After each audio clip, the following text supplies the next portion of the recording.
Alright guys, hi! Welcome back! Let me introduce myself. My name is Tambari. I am the US African and I'm a savage. I am here to do another Nigerian fusion dish. This time we're going to be cooking stuffed plantain crepes. Clip. So I hope you guys enjoy it. Yay!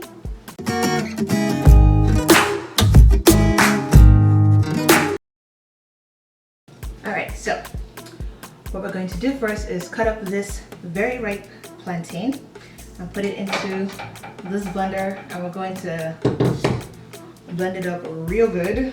I've got one ripe plantain in here, 2 eggs, half a cup of milk, and then half a cup of water. I've got egg all over my hand. Ew. I'm back. They drink 1% milk in this household, at least my sister does, and her baby. It's disgusting.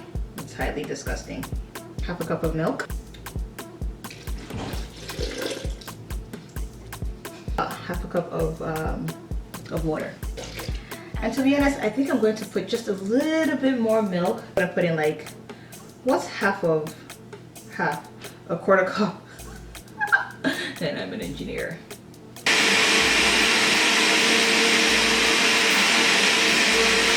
One cup of flour. Yeah, my sister's been giving me a hard time. So I pronounce flour. I know it's pronounced flour, like our. Wait, hold up. H-O-U-R. Is it hour or hour? Because I say hour, like it's the 12th hour. So flour.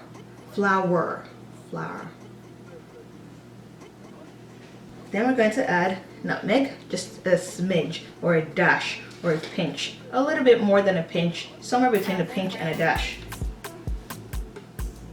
I would say about half a teaspoon. Just a little bit of honey in it just to make it a little sweet.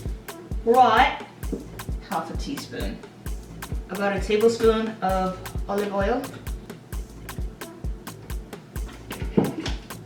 Now you know you're a G when you don't have to measure teaspoons and tablespoons and all that good stuff. So I'm just fly like that. I'm fly. I'm a savage. Hey! There you have it, ladies and gentlemen. This is the batter for my plantain crepe. Now, if you want a recipe for Nigerian tomato stew, Google is your friend. You can also check out Naija Foodie. She has one of the best recipes for tomato stew bases and also the cooking of the stew. So check her out. I will be cheating. We already have stew that's already made. So what I'm going to do is just fry it up. This thing right here is filled with stew. So this is what I'm going to use. And I hope my mom isn't going to be mad. She doesn't know that I'm using her stew. I'm going to cook it on medium-high heat.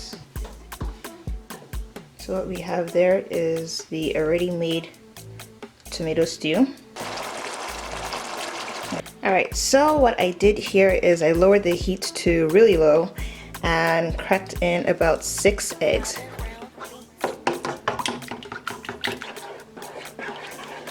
Okay, so I've added the bouillon cube over there, just one. The heat is now on high. Then after covered for about 5 to 10 minutes on medium to high heat, it looks like this, and it is ready for the corned beef to be added.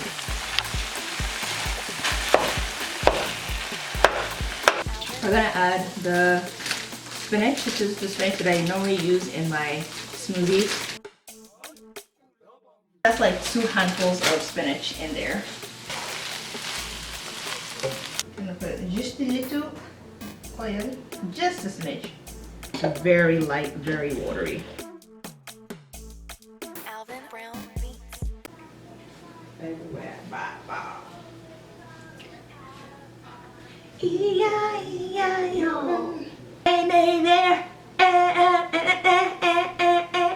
Oh, McDonald had a farm. This is what that looks like. Nice and golden.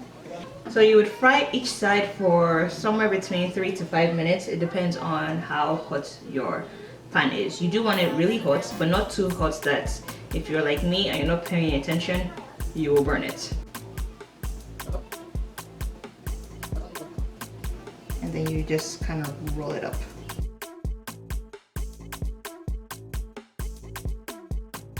And voila. There we go, guys.